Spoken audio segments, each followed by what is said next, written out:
Welcome to Night Colors Bigfoot Radio.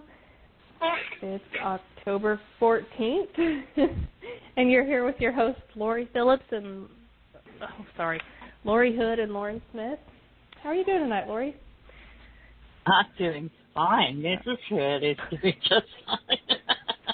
God, I swear, I do know your name. I do. I know. I've told you that, though, for, my entire life.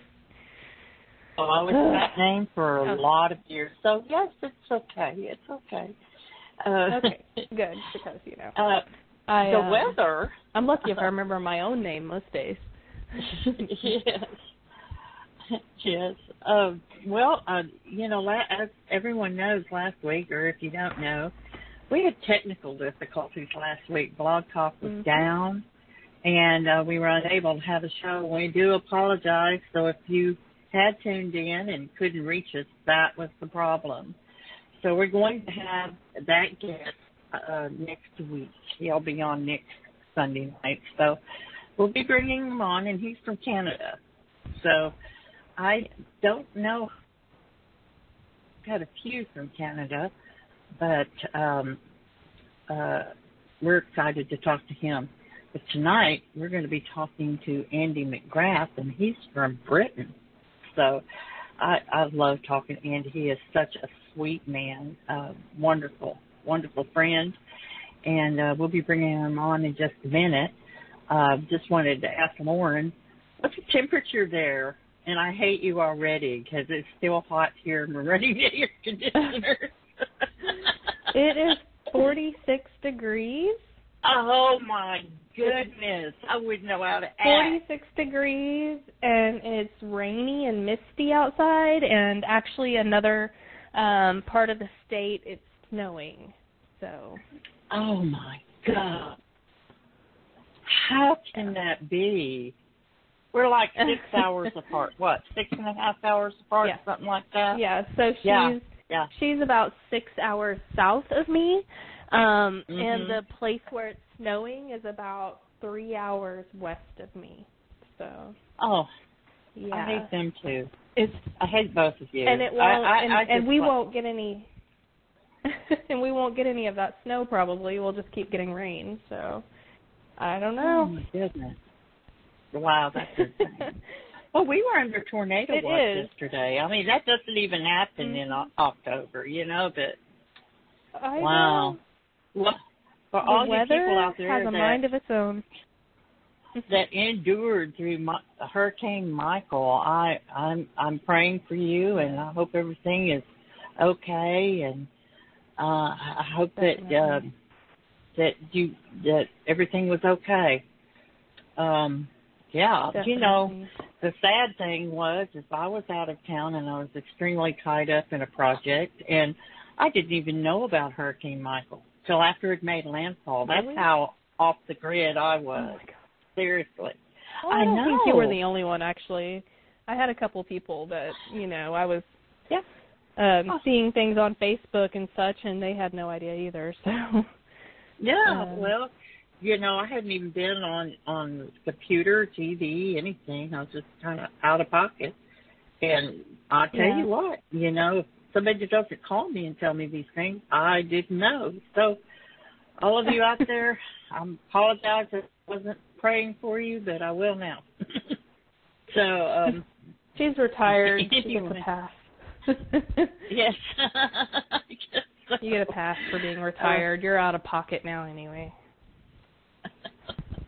Well, I tell you what, Lauren, I'm just going to sit back and I'm going to let you bring Andy on, and he's just awesome.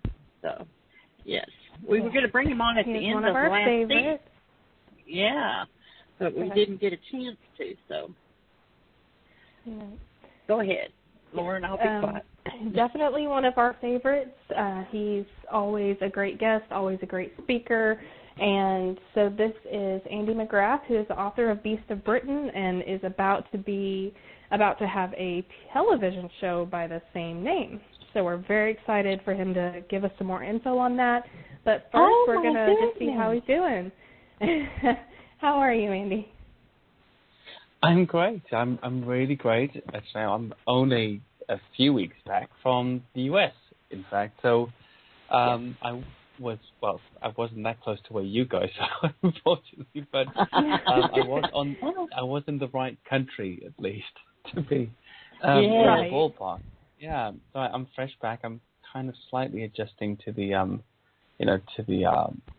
GMT, to British time again, apart from tonight. I should be back into the London groove, as soon as possible. Where did you go over here in the United States? I was speaking at the International Cryptozoology Conference with Lauren Coleman and Jeff Meldrum in Portland, Maine. That's where I started. Wow. And then it was a great conference session. I took a drive down to Lake Champlain with Katie Elizabeth, and we did a 5-day searching for Champ. I went through her daily routine with her. And then I flew down to Kentucky for CryptiCon with the Finding Bigfoot guys, and David Paulides, Linda Godfrey was there. Everybody. It was a really great time. Ron Murphy, and just met loads and loads of lovely, lovely people, and of course the lovely Americans I met along the way as well, who really, really impressed me by their genuine politeness, not pretend politeness like we have over here. Real, genuine politeness at the end. I'll give you just a quick snippet before we move on. When I got off the plane, because I had to stop in Orlando first of all, because an issue with my flight. I stayed there overnight. That was all British people in that plane. But the next flight I got, I think it was to Atlanta and then to change to Portland, Maine. Each flight I got off of, all of the Americans got up in turn on the plane and waited for the people in front of them to get off the plane. And I was like, oh my God, what's going on here? These people are really, really making a huge effort to impress me. And I realized that everybody does that every time. Everybody waits for everybody to get off. And I think this is insane. Yeah. I'm 9 years in London now. We don't do that. That's why I say we're pretend polite. We don't wait for everybody to get off. If you look old and frail, we might give you a hand. But generally, no. Yes. Well, I am so proud of you Americans. Yes. I'm proud of you Americans out there, because I'm going to tell you, largely they are not like that. You were just blessed to see the better side of our country. Most of the time. Every flight I was on, and that was 9 flights, apart from the one I flew over on, from the UK, it was all the other 8 flights. Every single time they did it, and I was like, maybe it was the States I was in, I don't know. I was passing through, and they were just great. I really, really enjoyed them. Well, that was absolutely wonderful. Wonderful. Oh, what'd you think of America? Well, it was very beautiful. First of all, I landed in Orlando, in Florida, and first of all, that was an accident, but I stayed overnight in a hotel there, and that was like walking into a wall of warm water, or like a wall of steam. Yes. And I literally got out. And it was summer here, but that was a different kind of summer. And I literally felt like I was walking through this very fine very water humid bath.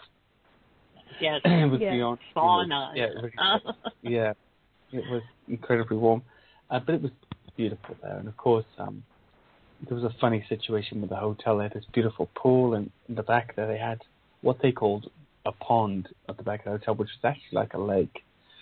And all these hammocks and deck chairs were next to the lake. And then these big alligator warning signs were all around the lake.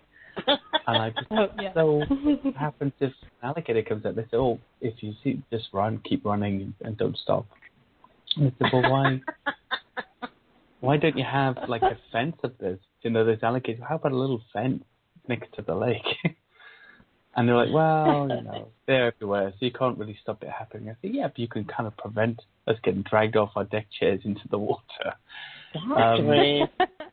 It was kind of interesting, but it was obviously it's just so common.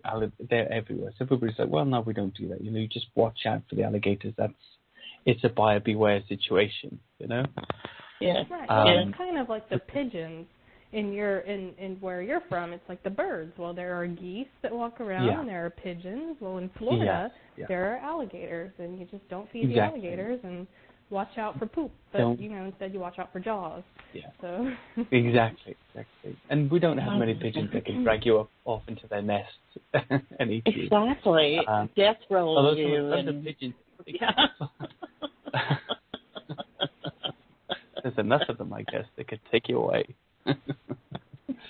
Yeah. I think there is a bit of a lag on my end, so I'm going to kind of get back quiet because I think I'm not sure, but I may be stepping on you guys, so I don't know. I'm not sure. Okay. So I'm very glad and very proud that you had such a great experience in our country and with our residents, our citizens, and I'm so proud. I'm glad that you went on. You got to experience so much while you were here, and I'm just really, really excited about that. Yeah, it was. Well, I want to know about the TV show. Oh, I'm sorry. Well, I heard you announce that hasn't happened. I'm still pitching it here, there, and everywhere. So I'm filming little bits myself to put towards it, but they're literally pitch reels. They're to show to producers and production companies and say this is what it is. So I'm not in active production or anything like that. I'm still having a little trouble selling a risky idea, I guess, is what it is.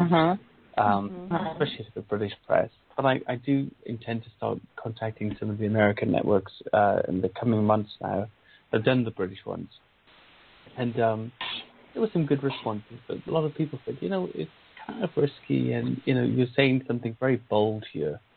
And we're not really sure how to present that because it's not a wildlife documentary. It's not, and it's also about something that could be classed as mythology to some minds. So you're presenting it in a sort of a real living wildlife kind of sense, and that kind of concept for people in our country, I think it's very hard for them to look at that from a non-critical point of view. Whereas something like the Finding Bigfoot show they had recently finished, and that they would constantly emphatically claim, we know these things are real, we know these things are real. And there's evidence to support it. And some people here like that show, but because it came from there, if it came from here, the response would have been much harsher. Because as a British person, you wouldn't be expected to swallow that kind of story. That there could be these unknown things living, in the woods and lakes and forests and trees and whatnot. All the different things I tried to cover in the book.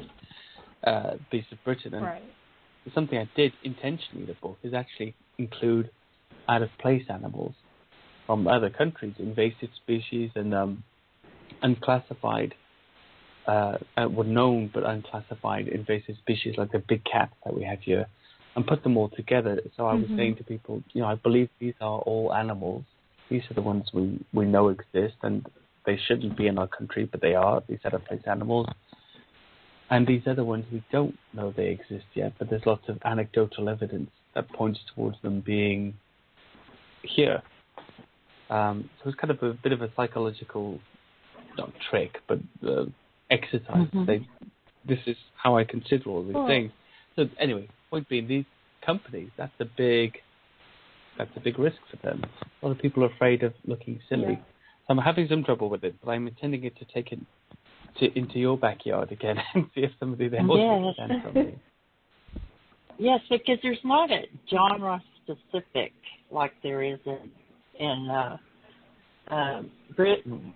I can see what you're talking about. We're here, even when we schedule our show, we have to put that it's either paranormal, scientific, entertainment, and I don't know what to put it under other than maybe educational. No.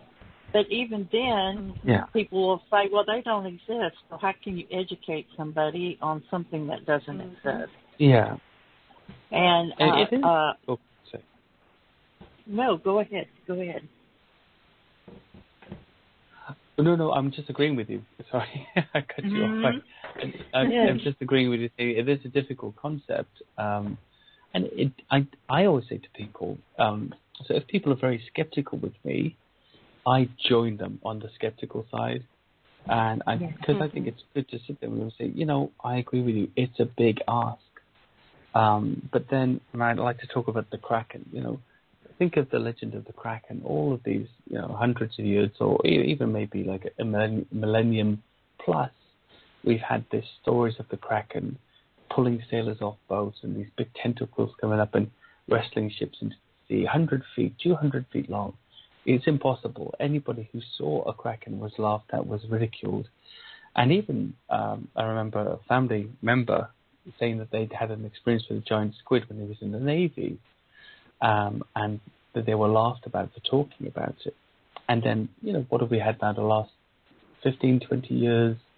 We're capturing them on camera. You see one in the museum, you see one on the beach, 70 feet long. Okay, it's impressive, but okay, so it's a giant squid. That was the Kraken. And now it's just, exactly. And I think it's the same for all these things. I hope in 50 years' time, Bigfoot will be like, well, there, that's, whatever the scientific name is. I do too. That's one of those things. Yeah, and we'll be less impressed with it, but in another sense, we'll know that it's a thing. And that's how it always goes. But it has taken 50 years for it to basically be accepted. When I first started in this in 2000, if you mentioned that you chased Bigfoot or hunted Bigfoot or whatever, you really caught it. And now people go, really? Have you ever seen one? It's like everybody knows what they are now. And but it took 50 years to get there. And so another 50 years, I would be very curious.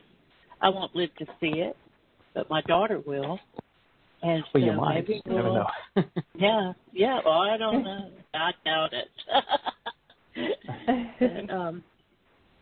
But, I'd have to be really, really old, and by then I wouldn't care. I'm sure. Yeah. 50 years time, they're like, Laurie, we've got the proof. We've got what you'll be looking for. Like, I'm done with that stuff. I'm done with that. Where's my nap? Where's my my tea nap with lemon? Yeah. What time is lunch? I got myself. I gave up smoking, 10 years ago. I used to love smoking actually. Cigarettes, and I gave up smoking alcohol 10 years ago. Now I wasn't a frequent drinker, but I was a big drinker. So in classic Welsh, and I'm from Irish English background, but I grew up in Wales. So classic Celtic style. If I drank until there was no more alcohol left in the world. Those are the rules. And but just for that night, not for a week, not for 2 days, just for that night. And I really drank maybe once a month, once every 2 months even. Usually when I went out, I'd have a Coke or something. Anyway, I gave up smoking 10 years ago, and I thought, well, I can't drink and not smoke, so I'll give up drinking as well. And I had a little issue at the time that it was causing me, I caught some infection, and it was making me sick as well. So I thought, just stop drinking. And so my deal was, if you make it to 100, you can start drinking and smoking again. So that's it. So if I get past it, like, okay, I'm cracking out like the big cigars, and the bourbon, and I'm just going to be some smoking centenarian. If you can still, and if it's still legal, it'll probably be illegal, won't it? But then, yes, but that's my deal. 100 years old. Well, I'm proud of you that you quit. I am proud of you. 10 years. Yeah. That's a long time. That is a long time. Yeah. Wow. Yeah. Amazing. Yeah. Okay. Yeah. Why don't you tell us a little bit about your book that's coming out? Or it's out already, isn't it? It's been out it's actually going to be 1 year in 2 days. It'll be on the 17th, 1 year that's been out. So there's a few things happening with that. It's available on Kindle and paperback on Amazon. I am working on a second edition of it, which will be ready by January. And that will include lots more pictures of expeditions, a lot more chapters, and just the format will be slightly different, a little bit better put together, and also a map, a Beast of Britain map, which Brett Manning, the artist, is working on for me at the moment. She's somebody I met at Crypticon, and she does amazing art. You can find Brett Manning art. It's really, really unique, and I thought it suited what I was doing a lot. So that's going to be in the book, this new map of the creatures of Britain around it, as well as lots of pictures. So that second edition will come out in January, and it'll be a lot cheaper to buy as well than the one I've got at the moment. Then I'm kind of, cashing in the Beast of Britain chips. I'm solidifying it. I'm not adding anything else to it. I've started working on Beasts of North America. That's the next book, which is why I went on the Lake Champlain investigation. So I've started that now. So I'm looking for sightings from people of any type of cryptid whatsoever, especially if they're unreported sightings, anything at all. Yeah. I'm asking people to send them to me. Okay. And how would they send them? We've got a lot of listeners out there. Yes, no, definitely. So if they could, the best place is Facebook history. So my address on Facebook is facebook.com/beasts of. That's the whole thing. And private message me there. Always get back in touch. I'm very, very appreciative of any sighting. And of course, some people are nervous about telling people about what they've seen. I'm always respectful, because I think the courage it takes to be a witness and to talk about what you've witnessed is really quite significant. When you've had an experience like that, and you can't tell anybody, you're not sure what people's reactions are going to be. Mine will always be respectful and supportive. I don't tell witnesses they're making it up, or they must have seen something else. That's not my style. The witness is king, in my opinion. If I'm doubtful about it, I may not include it, or may not include it for other reasons. It might not fit. But I do always appreciate it. And you'll get first-class treatment. You won't get poo-pooed when you come to talk to me about what and you can. Yes, and you can take that to the bank, because Andy is a very, very sweet and compassionate listener, and I out there, please contact him, because I would like to read this Beast of North America. I sure would. Lauren, do you have any questions? I didn't want to jump in on you. I know you were. No, go ahead. Okay. Well, I mean, if you are I do still have on a roll there. I just wanted to ask about the Champlain monster trip, the investigation that you went on. You were there for how long? 5 days? Just 5 days. So Katie Elizabeth, it's a friend of mine, she's been at Lake Champlain, I think, for around 8 years, and she actually moved up there last year. She moved her life to the lake to continue her daily expeditions. So that's all she's doing now, every day. She's there at the lake in her various spots. She's had 12 sightings, apparently, over the years, and some very interesting ones, including a sort of a curled neck with a head on the end of it and a back coming up, which, as the saying always goes, she was very gutted to not get it on camera, but it was very fast. I met other people there who'd seen the creature very, very openly, seen it in places like Bottom Bay and Arnold's Bay as well, some of the main places we went to, and it's a huge body of water. Now, I know next to the Great Lakes it's nothing really, but when you compare it to the largest body of water in the UK, which is Loch Ness, and that's 23 miles long, 1.7 miles wide. Champlain, it's they say it's between 177 miles and 124 miles long, depending how you count, the little the bays and the bit that comes off it, and 14 miles wide, its widest. So to put that into perspective, I live in London, my family live in Wales. I think I'm 154 miles away from them. Wales is a different country. So that's, this is the kind of distances we're talking about. When you look at it, it looks like a sea. It just looks nothing like a lake at all. And you can easily imagine a family of creatures hiding away in there quite successfully. Now, there were so many bays and spots we went to. There was just nobody around. There were no boats. There were no people. There was no animal life. It was a great place to visit. And beautiful. Really beautiful. Beautiful. Oh, my. How deep is it? I know the Loch Ness is very deep. I was just wondering if Champlain was very deep also.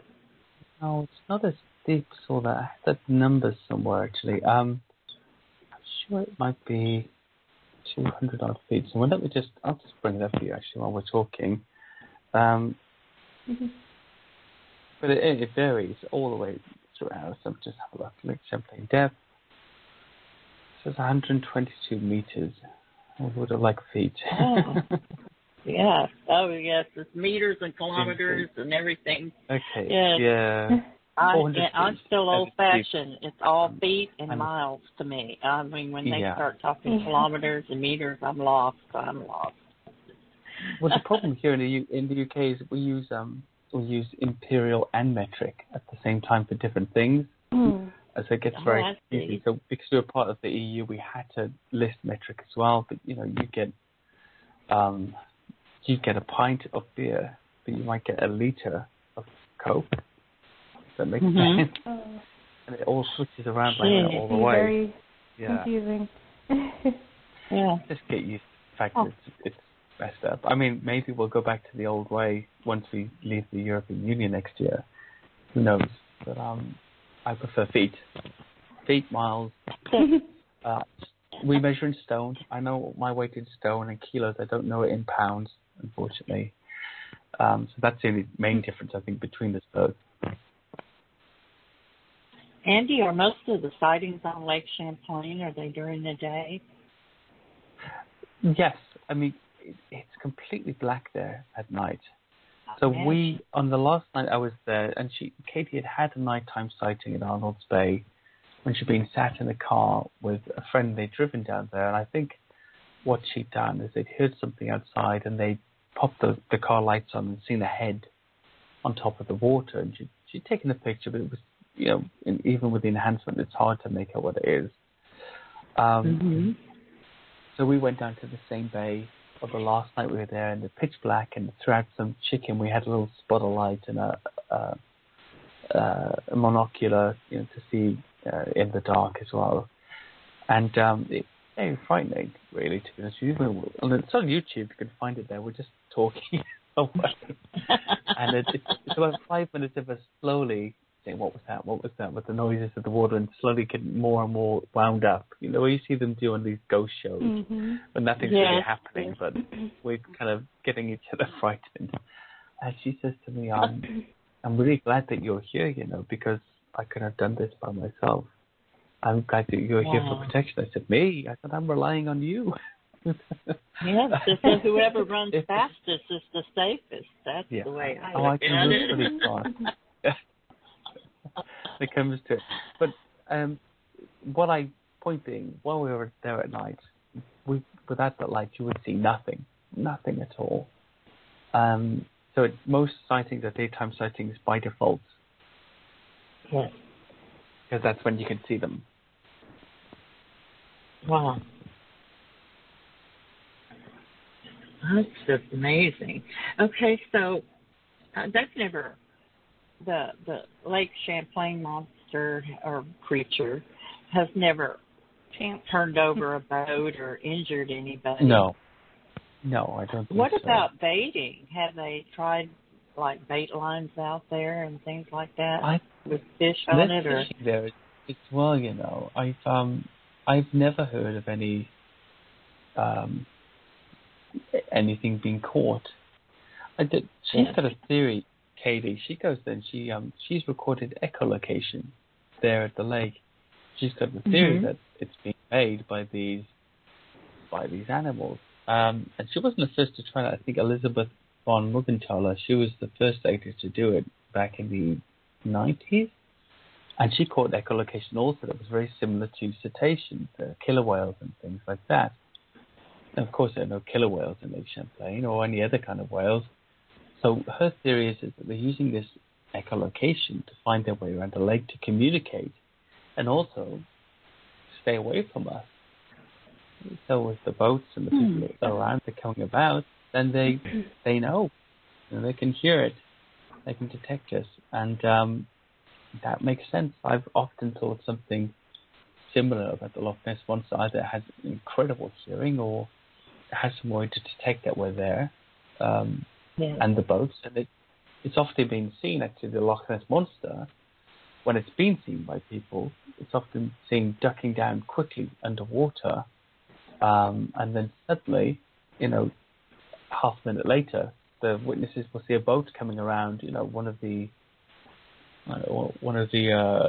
corners of the land or something like that. So the creatures heard it long before the people did. So I would say it does seem to make sense if they've managed to stay undetected for so long that they've got a highly developed ability to evade us. Have there been any Bigfoot sightings up there around Lake Champlain? Because I thought about you sitting out there in the dark and wondering if, and with no one else around, I mean, I would have been looking for Squatch. That would be me. Yeah, well, I've heard, I think Christopher Noel was talking to me saying that there have been Sasquatch sightings, I think on the New York side. And things like that. Because it was so short and we were so focused, I didn't really look into it. Although I will when it comes to writing the book. Looking at the way Vermont is, it was where we were mostly. I find it hard to. The environment is there for sure. They definitely have the right environment if they want it. They just, who knows whether they inhabit it or not.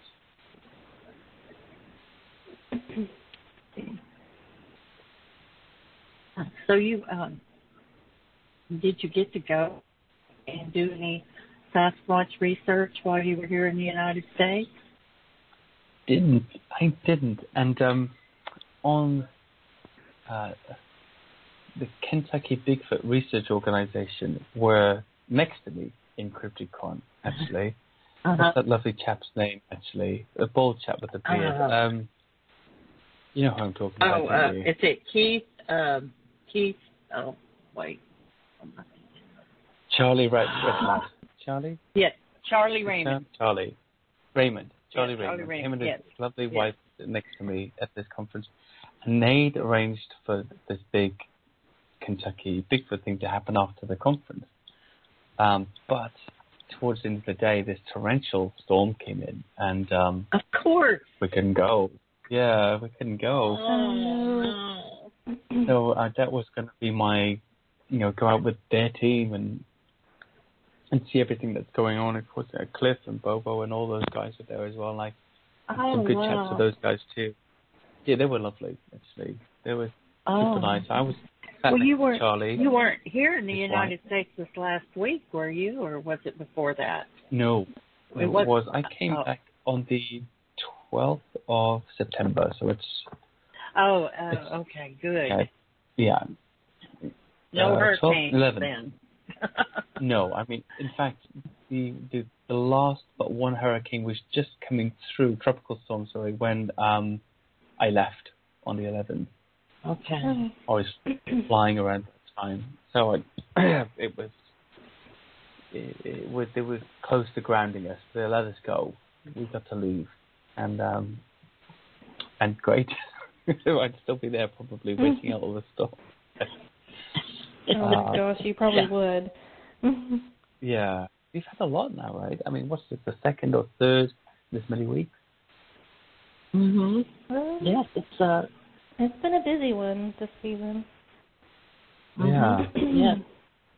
Does that hit you guys? And I heard you talk about hurricanes earlier. Is that a very frequent thing in Texas? It is. It some years we have more than others, and it just depends on how El Nino and La Nina and okay.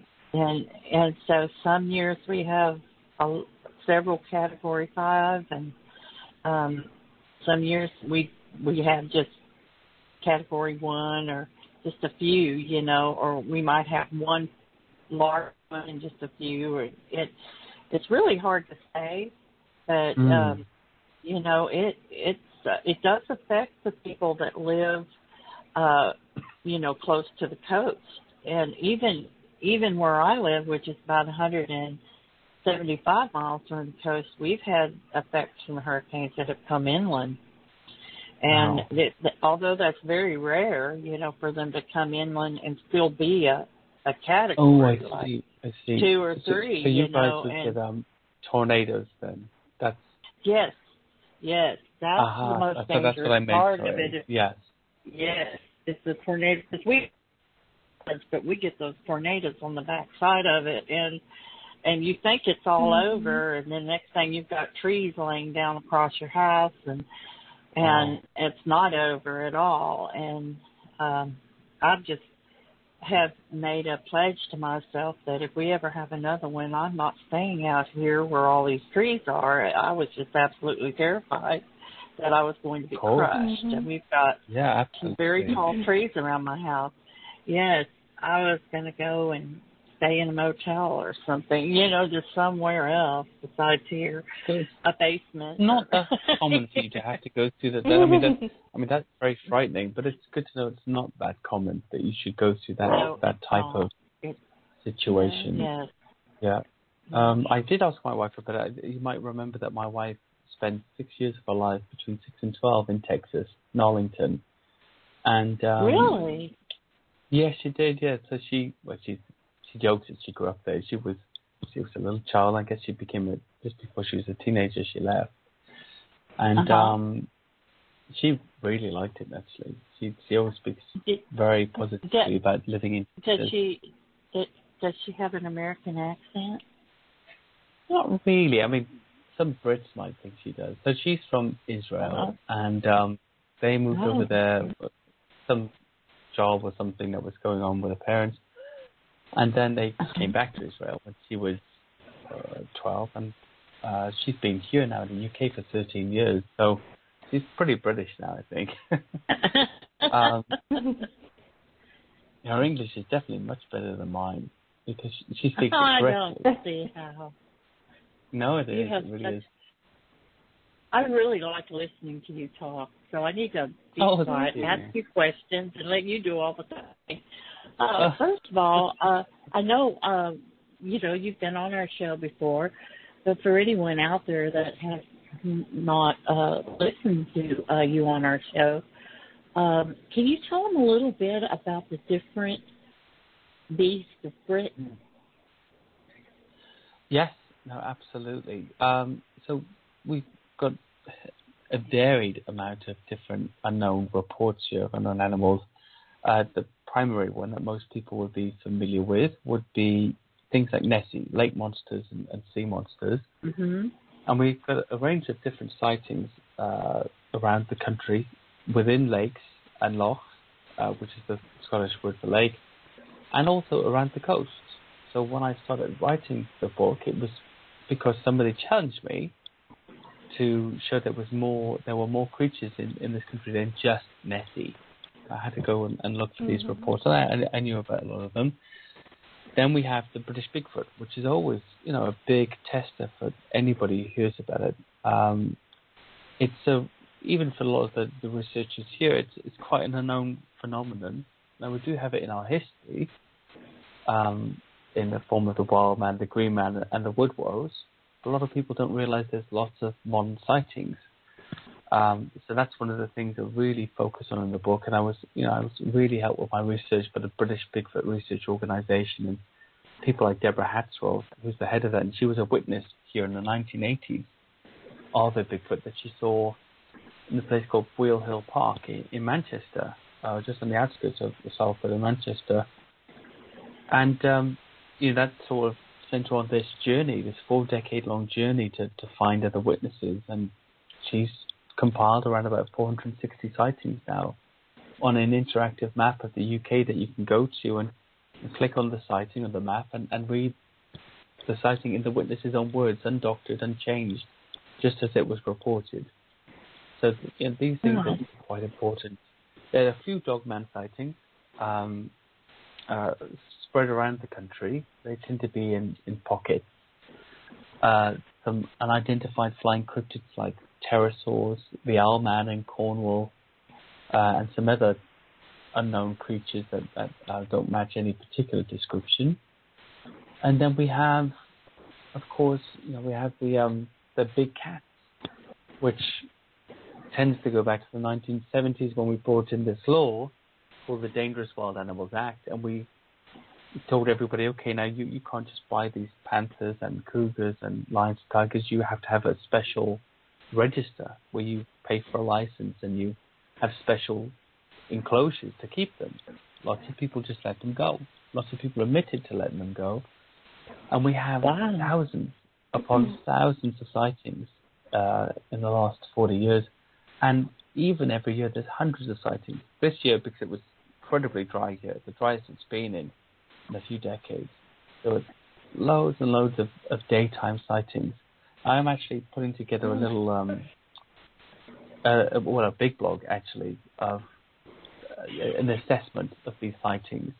Some of the sightings, including 9 direct reports that I received from witnesses I'm in touch with, from all walks of life. One of my favourite ones, simply because it's near to here, in a place called Rusper, near to where I live. I mean, in a place called Rusper, was made by a horse breeder. Have I ever told you this? And this was last November. She was. Did I tell you all of these? I don't know if I've heard this one. I don't know. No, I'll tell you. Okay. Okay. So, yeah. So she went to pick up a consignment of hay for her horse in a farm in a place called Rusper. Now, this is not a farm that somebody's in. You just drive in, you pick up your hay, you put it on the truck, and you drive out. You've got a contract. So it was late at night. It was 9:30. It was November. She drove in her Land Rover with a friend, got the full beams on. They pick up the hay, and then about maybe 40 feet away from them, she sees a panther or a black leopard walking towards her. It's about waist height. She's 5'8". She said it was 4 foot long with a 3 foot tail, heavily muscled, and she saw it close enough to see it was a male, and then it licked its face. It was walking towards them, just wandering towards her, and she said she was shocked. It wasn't concerned that they were there, and it got about 20 feet away from them and walked off into a bush. That was it. Lots of our sightings, they're like that. It's just the creature suddenly appears, or a few people have been stalked, but normally in an intimidating fashion. They've not been attacked, but I think there was a couple walking through a forest, a couple of friends, and they were stalked and growled at by a panther for about a mile until it led them out of the forest, like, get out of here, basically. And we're guessing it could have had cubs or something like that. And it's just a snippet of the gigantic amount of sightings that come in every year. Amazing. What's amazing to me is that they let him go, that you could have something like that and just let it go. I mean, that's just ridiculous to me. That, do you know what that could do to the ecosystem? You know that. Well, this is the thing. We have an predator out there. We have an ecosystem that's really lacking in predators. Actually, we don't have wolves. We don't have bears. We don't even have lynx, which was a cat that used to be a species that we had here many moons ago. So we do have a bit of a deer epidemic at the moment. So we have lots of invasive deer species like muntjac and Chinese water deer and sika deer, and all these different types that have just bred like crazy. And some of the the species are actually interbreeding with our natural deer. So there's a risk that they'll become extinct because they'll be so mixed after a certain time. Mm-hmm. Tons of livestock, tons of wild birds, just so many animals. Estimated 34 million rabbits in the country. 30 million sheep. So this is so you need something to take care of that. Well, imbalance. yeah, and nobody's been attacked. So I think what we're kind of seeing here is that actually these animals have plenty to eat, and the fact that nobody is being attacked is evidence of that. They've got absolutely no interest in people at all. They're just simply out there somewhere, and they're getting either they're in greater numbers now, or they're getting more bold. I don't know. They're being seen much more often. Wow. What about unidentified flying cryptids? Now, that, yeah. a while ago you said, what was it, pterodactyl have been seen? Yeah. Pterodactyl? Yeah, pterosaurs. That's insane. Oh, pterosaurs, yes. Yeah. I mean, you have a few sightings there in Texas from time to time too, I think, don't you? Yes. Yes. Yeah. There's not very frequent, these weird flying cryptids at the scene. There were two seen together in Shropshire, in a place called Whitchurch last year. I think it was in August. That was reported by Jonathan Whitcomb of the Living Pterosaur research group.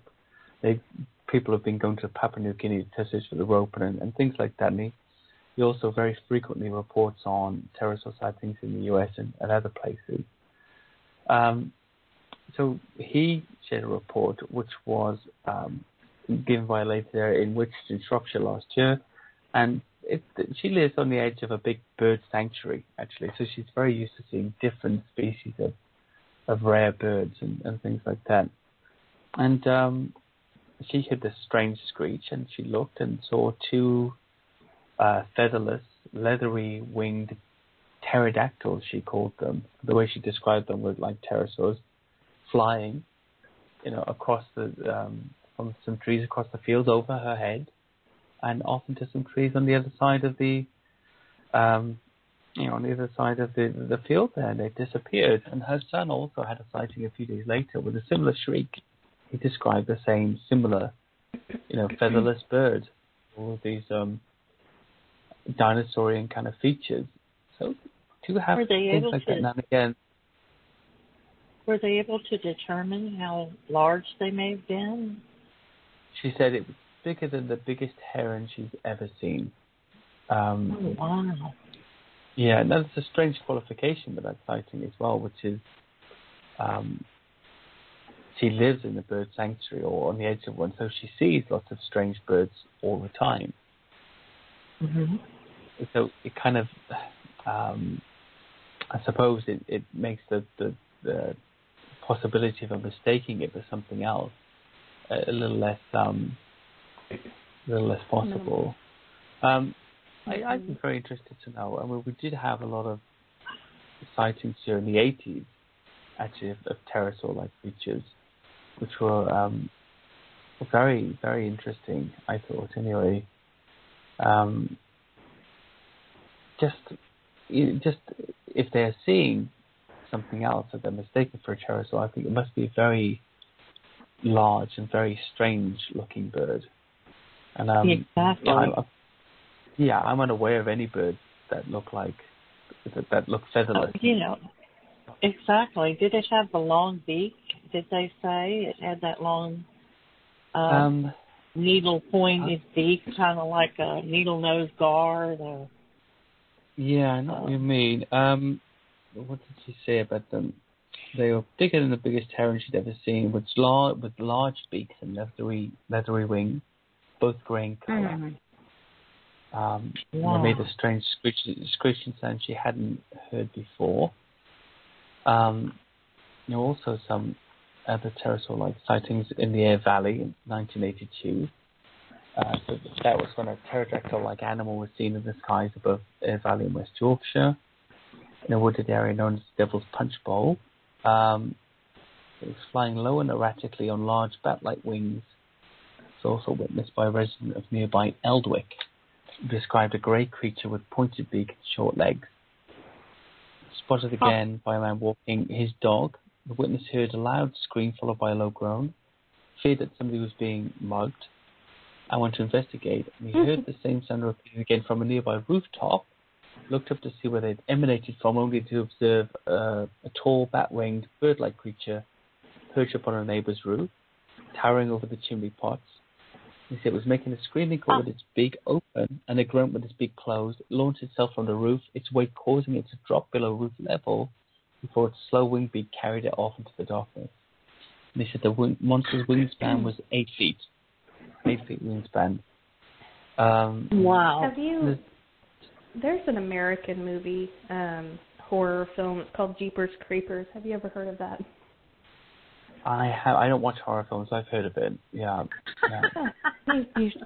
You should. That's probably for the best, because that's all I can think of as you're telling me stories is that I would have messed my pants. This is it's kind of like the Mothman or something. Jeepers Creepers isn't he? Yeah. Yeah, like that. Well, it's way worse than that, but yeah. I mean, Lauren, it's one of these things. I know you guys go out, you and Laura, you go out investigating at night sometimes. I've seen bits and pieces of your videos here and there. And I would think, do you have bears in Texas? You don't have bears, do you? Yeah, well, we're supposed to have bears, but I've yet to find any evidence of bears in the woods that yes. But like in east, southeastern Oklahoma, they definitely do. So in areas that we've researched, we have bears, but more fearsome, we have big cats as well and hogs. And those are more fearsome than the bears. Yeah. And you have cougars. Is it cougars or it's a puma? They're cougars. Yes. Mountain lion. It's the same thing, essentially. Yeah. It is. Yeah. Is it a cougar and a mountain lion are the same? I thought a cougar was smaller than a mountain lion. Is that not wrong? Really? You know what? Actually, it's a question that's been on my mind for the last month, and I keep telling myself you need to know the answer to this.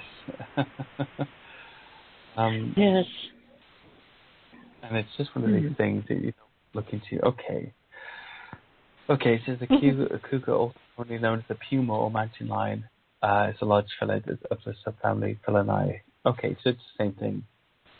It is. Wow. Yeah. How interesting is that? Yeah. I don't think so, but I thought you must be wrong. You must be wrong. See? Andy, you must See be how wrong. Educational this show is? I've learned that they're all the same. Google.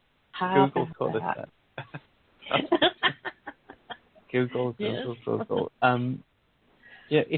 So we do have sightings of, well, we call them a puma, I guess, but mountain lions here in the UK. The two most commonly sighted cats are what I would refer to as a panther, which could be a black melanistic leopard or jaguar. I think most of them are leopards. Jaguars would be more rare and harder to get hold of. And then we have lots of puma sightings or mountain lion sightings. That's the most second common one. Of course, they really stand out because of that small-looking head on top of the big body, or at least a comparatively small head. And then there are some other cats that are sighted around occasionally. The odd lion or tiger has been seen, with a normal-looking leopard as well, where the spots are visible. We have another situation now, which is the designer breed of cats becoming very popular, but they're hard to handle. So it's normally a cross between an African serval and a domestic cat, and you get these different colorations, like a Bengal and different things like that. Wow! And they can be quite big, maybe twice the size, 3 times the size of a normal cat, but they look like a cat. And a lot of people have seen them around and mistaken them for big cats now and again, because I think people are letting those go as well. Because they're hard to handle. They're not illegal, so you don't need a special license to have them, and they are they're not really like a domestic cat. They're a lot of work. Yeah. So this is the situation here. But anyway, the point was when we're going out into the woods at night. Mostly, I'm not thinking I'm going to run into anything. I'm worried about the cats, but I don't think I'm going to run into a Bigfoot. And if I do, even though I would be frightened, I would imagine the animal would move away from me, mostly. Yeah. If you've got a Bigfoot in the area, then it's not likely you're going to have anything else in the area. So, yeah. Oh, really? That's what I've heard. From my experience, it seems like that seems to be the case. There will be like owls or coyotes or something like that in the area, but all of those owls and coyotes and Bigfoot are all predators. So if they're in the area, their dinner is not going to try to be somewhere else, I would think. Oh, I see. So that's a good point. So you might find that an area that normally has lots of deer suddenly has none. Yes. Okay, that's interesting. Do you think, Laurie, in the USA, are they transient, the Bigfoot? Do people see signs of habituation and movement through several areas or regions and not just actually in one place? Both. You have people that believe that that have them living close by that have the same sightings of the same individuals over and over again, and then you have others that actually have evidence that they migrate, like from north to south, or they follow the food, things that are ripening up, acorns falling, things like that, or they're following the food source. So it's just in this show we've heard all different kinds of ideas and people that have had different experiences, and so I think it just really depends on the habitat. If the habitat is conducive for them, they're going to stay. If it's not, they are going to move, So this is part of their adaptability, basically. Yes. They can pick up sticks and move if they have to, or if that's been the mode of living they might, and others habituate a nice area that has lots of prey species, and I'm guessing they're omnivorous. That's my feeling. Yes, they're omnivorous. Yes. Yeah. I believe they are because... Go ahead. No, you carry on. Oh, no, you had a question. Oh, I was just going to say, I was just flying ahead too fast, actually. What about things like, because the British Bigfoot is such a difficult concept for people to believe in, what I'm doing at the moment is putting together another blog on that, looking at types of sightings I've put in the book and what they've got in common with sightings around the world. So I've got a few categories here, but the one I've started with is bluff charges and intimidation. I'm guessing you probably get stuff like that over there too, these bluff charges where they break off at the last second or intimidate. I made quite a big list here, actually, of the different bluff charges that have been reported in the UK. A lot of people try to say paranormal creature here, that people are seeing residual energy from the past or some paranormal animal in another dimension. And I would say, okay, so why is it exhibiting these ape-like characteristics? We have the whoops, whistles, and wood knocks. We have tree peeking and stalking. This cautious survival thing where it keeps its distance. The smell, and also this constant thing in common with all other sightings around the world, being made by the accidental witness, the unwilling witness. Road sightings, or you're walking the dog or in the woods. It's never the guy or girl who's going out looking for the animal that finds it. It's always this person has some interest, right? Sure. Walking along the path, having something thrown at the house, driving to the forest or down one of these roads somewhere. And I think it's because those are accidents or curious moments that this creature has. They're not. You know, if you come into, if you've got like a big backyard or you've got an acre or two and you start stalking through somebody's backyard, but they know their own yard, they're going to see you there, aren't they? And move away. So, well, actually, I'm going to keep away from that dodgy looking person with the camera and the camo. And I always think about that. You sort of take on this hunter mode, even when you're looking for something. And maybe they observe that and say, okay, let's move away. Right.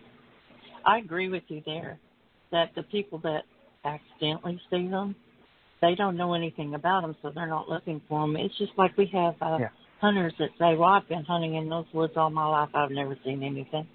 Well, they're not looking for it. They're looking for a deer. They're not looking for something that's going to stand twice as tall.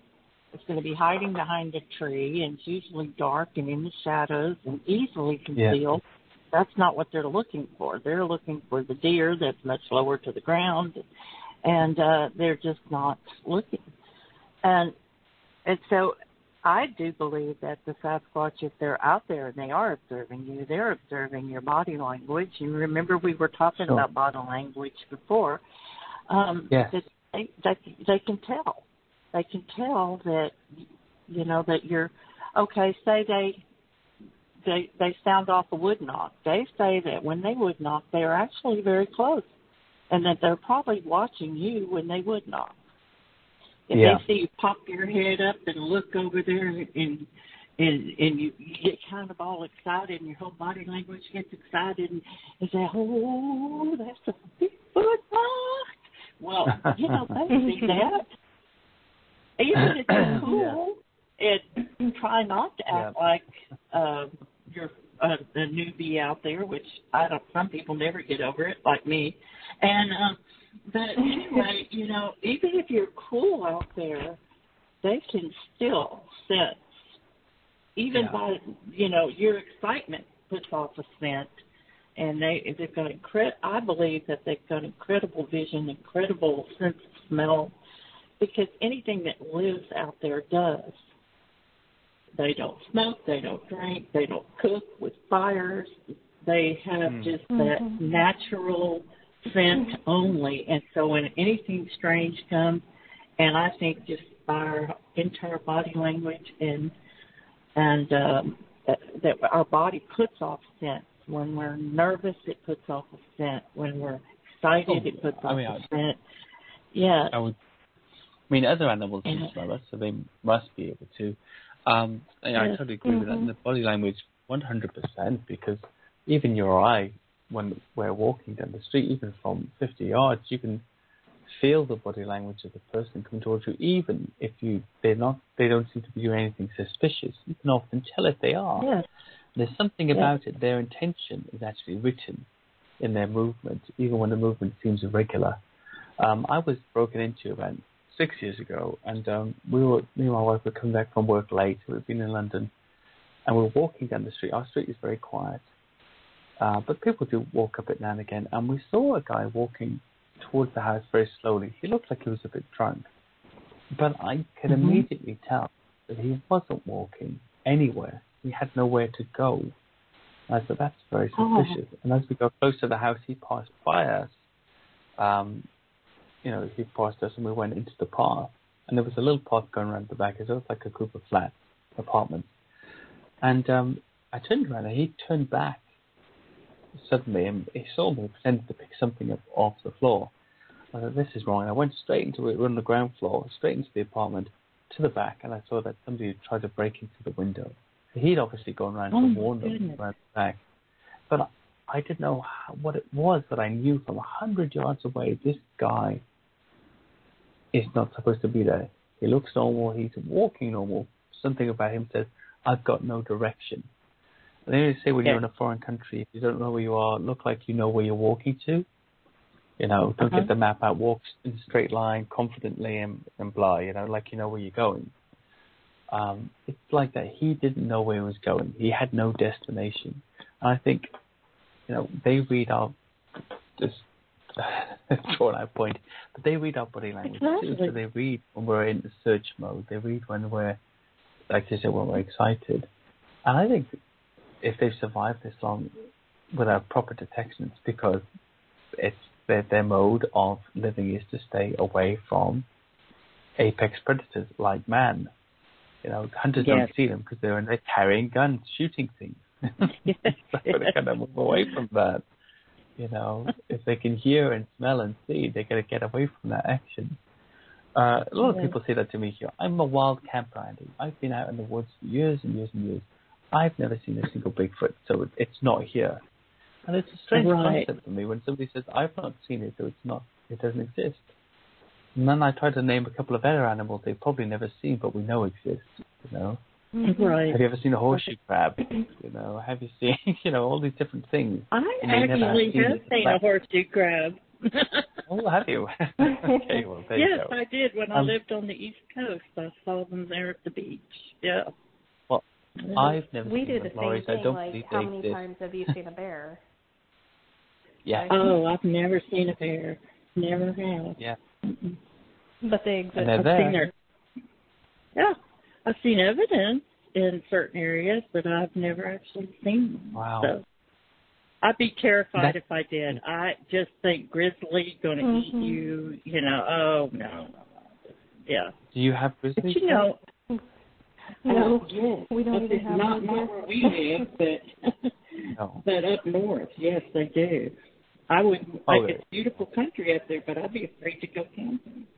You know? I'm terrified. Mm-hmm. Oh, me too. Me too. Oh, the thought of being eaten alive by anything is terrifying. Yeah, that's in my top 3 worst ways to go for sure. Yes, so, absolutely. Yeah.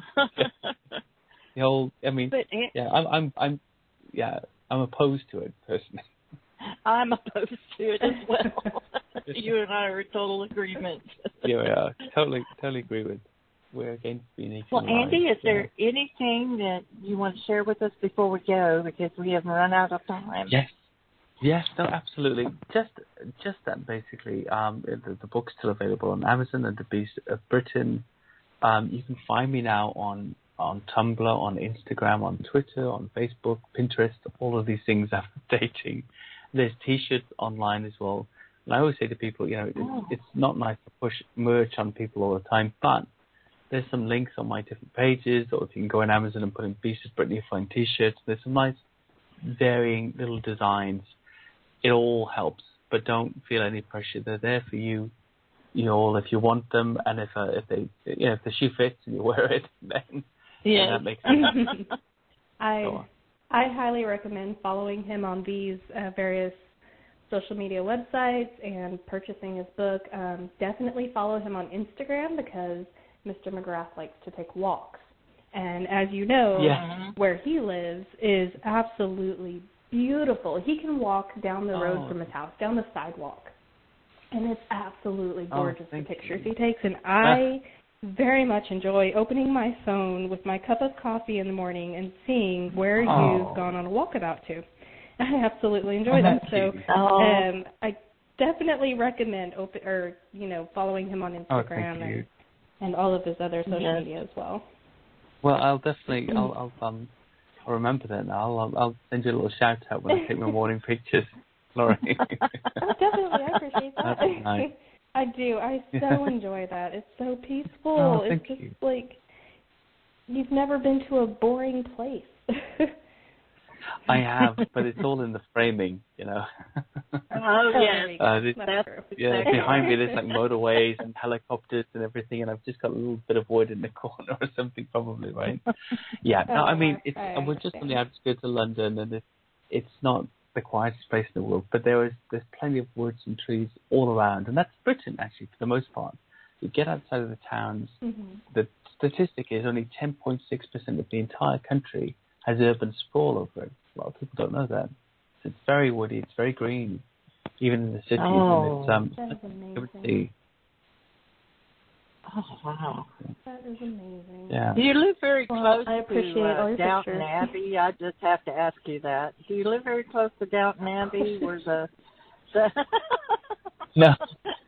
No, I don't think so. Where is Downton Abbey supposed to be? I don't know even know where it is. It was filmed at